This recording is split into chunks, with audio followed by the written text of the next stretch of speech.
Hello students. Today we are going to discuss the last topic of the chapter 3, business environment. Now we have already studied the dimensions of business environment. We have studied the economic environment in detail. Now we will learn that what was the impact of the LPG policy that we have studied on the previous day. What impact did it create on the Indian business, on the Indian environment? Okay. So as we know that in the policy of LPG, liberalization, privatization, globalization, there were many licenses which were removed. There were many relaxations which were given to the industries. Many quotas were unreserved. Many public sector units were privatized. So, what impact did these steps of the government had on the Indian industry? For this, the first point is increasing competition. Obviously जब दूसरी countries की companies भी India में आएंगी तो वो India की company के साथ compete करेंगे अपने प्रोडक्ट्स को बेचने के लिए। तो इससे क्या हुआ, इंडिया के अंदर बहुत ज़्यादा कंपटीशन इंक्रीज़ हो गया। हर कंपनी को अपने प्रोडक्ट्स को बेचने की एक होड़ लग गई। हर कोई जो है अपना प्रोडक्ट एक बेस्ट प्रूफ करना चाहता था। तो उसके लिए क्या करते थे क्या करते हैं अभी भी कंपनीज, वो एडवर्टीजिंग करते हैं।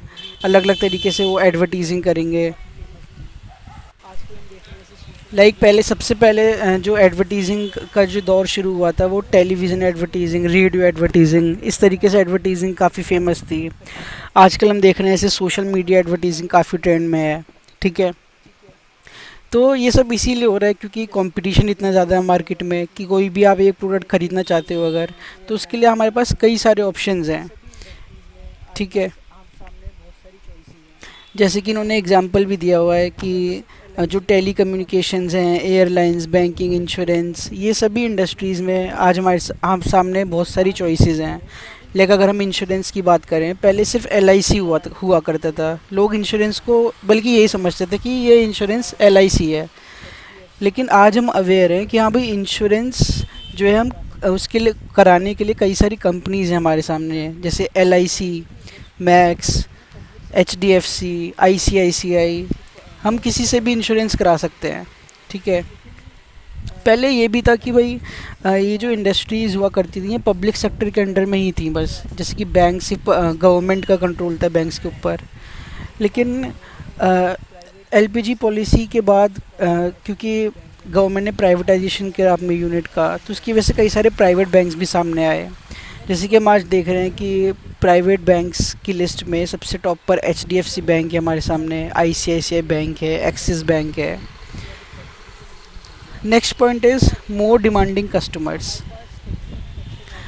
भाई जब इतनी सारी कंपनीज़ इंडिया में आने लगी, इतना ज़्यादा कंपटीशन इंक्रीज़ हो गया, और साथ में ही हमारे पास कंज्यूमर प्रोटेक्शन एक्ट भी आया 1986 में।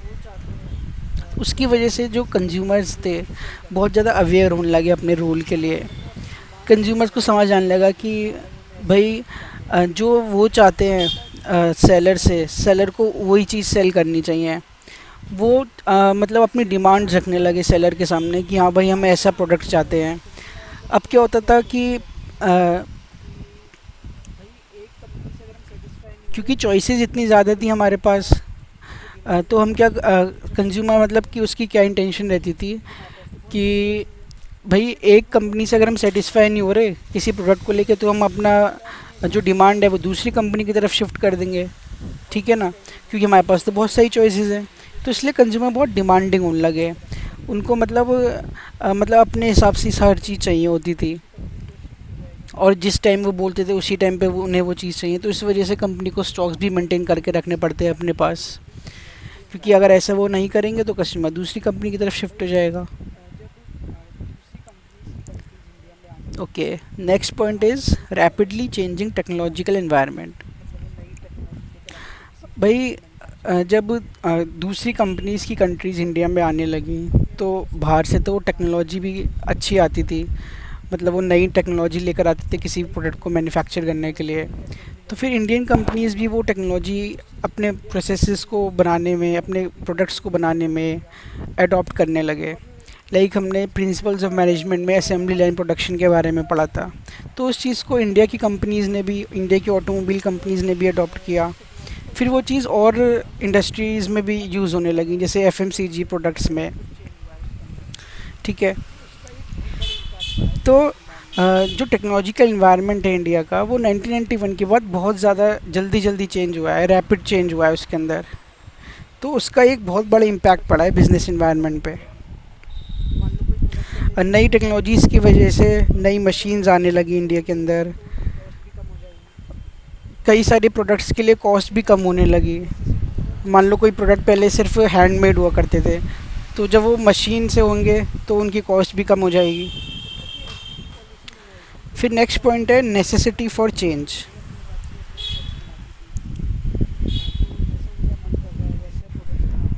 जब तक ये एलपीजी पॉलिसी नहीं आई थी, तब तक क्या हो रहा था, इंडियन कंपनीज जो है अपने हिसाब से अपने प्रोडक्ट्स बनाती थी। जो जैसा उनका मन कर रहा है वैसे प्रोडक्ट्स बना के वो बेच रहे हैं। ठीक है। जो उनकी पॉलिसीज़ हैं वो उसी पे स्ट्रिक्ट हैं, उसी को अडॉप्ट कर रहे हैं, उसे चेंज करने को तैयार नहीं है। लेकिन जब कंपटीशन इंक्रीज़ होने लगा इंडिया में, तो उन्हें ये चीज़ लगने लगी कि हाँ भाई, अगर हम अब अपने आप को मतलब इन्वायरमेंट के हिसाब से एडजस्ट नहीं करेंगे, मॉडिफाई नहीं करेंगे, तो हमारे जो कस्टमर्स हैं वो दूसरी कंपनी की तरफ शिफ्ट हो जाएंगे। तो ये एक नेसेसिटी बन गया कंपनीज़ के लिए कि वो अपनी प्रोसेसेस में, अपने बिज़नेस प्रोसेस में, अपनी पॉलिसीज़ में कुछ चेंजेस लेकर आएँ, जो कि एक नए इन्वायरमेंट की तरफ उनको लीड करे। ठीक है। Next point is need for developing human resource. Need for developing human resource. अब भाई, अब अगर इतनी ज़्यादा टेक्नोलॉजिकल अपग्रेडेशंस होंगी, इतनी ज़्यादा प्रोसेस में चेंजेस आएंगे, तो ऑब्वियसली जो पुराना स्टाफ था उनको भी तो कुछ अपनी स्किल्स अपग्रेड करनी पड़ेंगी ना। लाइक कोई बैंक है मान लो, ठीक है, उसमें पहले सारा काम मैनुअली होता था, रजिस्टर्स बनते थे, बड़े बड़े भरे ही जा रहे हैं, उन्हें भरे ही जा रहे हैं, स्टॉक्स बना रहे हैं उन रजिस्टर्स के। फिर कोई डेटा तो खो गया, कहीं पे पानी गिर गया, इस तरीके से डैमेज भी हो जाता था डेटा। बट फिर क्या हुआ, कंप्यूटर्स आ गए जैसे, तो हर बैंक में कंप्यूटर्स अडॉप्ट होने लगे। तो जो पहले एम्प्लॉयज़ थे उन्हें मान लो कंप्यूटर चलाने ही नहीं आता, तो अब ऐसी सिचुएशन में क्या होगा, हमें जो ह्यूमन रिसोर्स है हमारा, जो हमारा स्टाफ है, उसको या तो ट्रेनिंग देनी पड़ेगी ऐसा कुछ कि लाइक तुम भी वही कंप्यूटर सीखो। हम उनको ट्रेनिंग दे के वो चीज़ सिखा सकते हैं, उनको कोई कोर्स करा सकते हैं। या फिर मान लो अगर कोई इस चीज़ को सीखने को तैयार नहीं है, तो हम उसे रिप्लेस करने के बारे में सोचेंगे। ठीक है। तो ये कंपनीज़ के लिए ज़रूरी बन गया कि वो अपने ह्यूमन रिसोर्स को इन्वायरमेंट के हिसाब से एडजस्ट करें, उन्हें अपग्रेड करें। ये नहीं कि पुराने जो लोग हैं उनकी पुरानी सोच ही चलती रहेगी। मान लो वो कह रहे हैं नहीं, हम तो चेंजेस नहीं लाएंगे अपने अंदर, तो इस तरीके से काम नहीं चल सकता। So there was a need for developing the skills of the human resource due to the LPG policy. Next point is market orientation. देखो, पहले क्या होता था कि सेलर ने जो प्रोडक्ट बनाया वो उसी चीज़ को सेल करने की कोशिश करता था।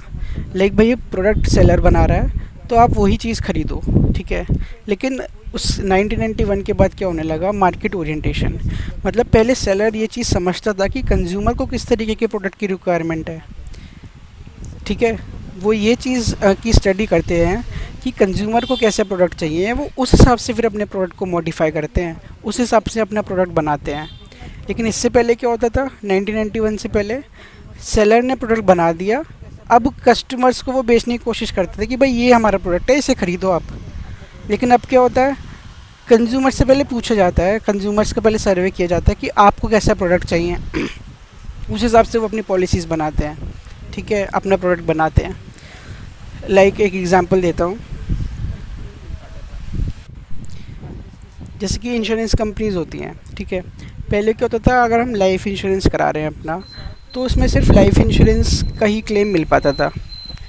मान लो जैसे किसी की डेथ हो गई तभी क्लेम मिलता था। लेकिन अब क्या हो रहा है आजकल, उसके साथ क्रिटिकल इलनेस भी वो एक चीज़ ऐड कर रहे हैं। मतलब कि अगर आपको कोई एक लाइफ थ्रेटनिंग डिजीज़ हो जाती है, जिससे कि मरने का ख़तरा हो जाता है, अगर ऐसी भी कोई आपको बीमारी हो जाती है, तब भी आपको क्लेम दे देती है इंश्योरेंस कंपनी। ठीक है। तो उस चीज़ के लिए भी वो अलग से चार्जेस ले रहे हैं भले ही, लेकिन हाँ उस चीज़ को वो ऐड कर रहे हैं अपनी पॉलिसीज़ में लाइफ इंश्योरेंस के साथ, ठीक है। तो ये चीज़ उन्होंने कंज्यूमर्स की डिमांड पर ही अपने उसमें ऐड करी है। अगर कंज्यूमर चाहते हैं इस चीज़ को ऐड करना अपनी पॉलिसी में तो वो कर सकते हैं, ठीक है। मतलब वो ज़बरदस्ती नहीं कर रहे कि हाँ भाई ये हमारी पॉलिसी है आप इसको ख़रीदो ही ख़रीदो। वो कंज्यूमर्स को एक ऑप्शन दे रहे हैं क्योंकि उनकी ऐसी डिमांड हो सकती है कि भाई आजकल जैसे लाइफ थ्रेटनिंग डिजीज़ इतनी ज़्यादा हो रही हैं, तो उन्होंने ये ऑप्शन रख दिया उनके सामने, ठीक है। अब जैसे ये इलेक्ट्रॉनिक आइटम्स होती हैं, मान लो कंप्यूटर्स हैं, ठीक है, एयर कंडीशनर्स हैं, ठीक है। तो कंज्यूमर्स को चाहिए भाई कि हमारे जो इलेक्ट्रॉनिक आइटम्स हैं वो एनर्जी एफिशिएंट हो, कम से कम इलेक्ट्रिसिटी उसमें यूज़ हो। तो सेलर्स जो हैं उस हिसाब से प्रोडक्ट बना रहे हैं आजकल, एनर्जी एफिशिएंट डिवाइसेस बनाते हैं, okay. The last point is loss of budgetary support to the public sector. Budgetary support का यहाँ पे मतलब है जैसे गवर्नमेंट जो होती है, गवर्नमेंट कंपनीज़ को वो सपोर्ट करती है। अगर मान लो गवर्नमेंट कंपनी कोई लॉस में चली गई तो उसकी फंडिंग कौन करेगा, गवर्नमेंट करेगी अपने पास से। तो जो पब्लिक सेक्टर एंटरप्राइजेज़ थे वो गवर्नमेंट ने काफ़ी कम कर दिए थे उनका प्राइवेटाइजेशन करके, जैसे कि मैंने एलपीजी पॉलिसी में बताया ही था। तो ये काफ़ी बड़ा इम्पैक्ट हुआ 1991 के बाद कि भाई जो पब्लिक सेक्टर एंटरप्राइजेज़ थे उनसे गवर्नमेंट का जो सपोर्ट था वो छिन गया काफ़ी हद तक, क्योंकि गवर्नमेंट अपने पब्लिक सेक्टर एंटरप्राइजेस को बेचने लगी या फिर उसमें अपना स्टेक कम करने लगी प्राइवेटाइजेशन के थ्रू। जैसे कि एक डिसइन्वेस्टमेंट मैंने बताया था उसमें न्यू इकोनॉमिक पॉलिसी वाली वीडियो में। तो इस तरीके से गवर्नमेंट क्या करने लगी, अपना जो शेयर था उसके अंदर गवर्नमेंट कंपनीज़ के अंदर उसको सेल करने लगी। तो इस पब्लिक सेक्टर की जो कंपनीज़ थी उनको गवर्नमेंट का सपोर्ट अब कम मिलता है, तो इसलिए वो ज़्यादा मेहनत करते हैं अपने आप को डेवलप करने के लिए। उनके जो एम्प्लॉयज़ हैं वो भी आजकल ज़्यादा एफिशिएंट, ज़्यादा एजुकेटेड हैं, ठीक है, as compare to the companies prior to 1991। I hope you have understood this.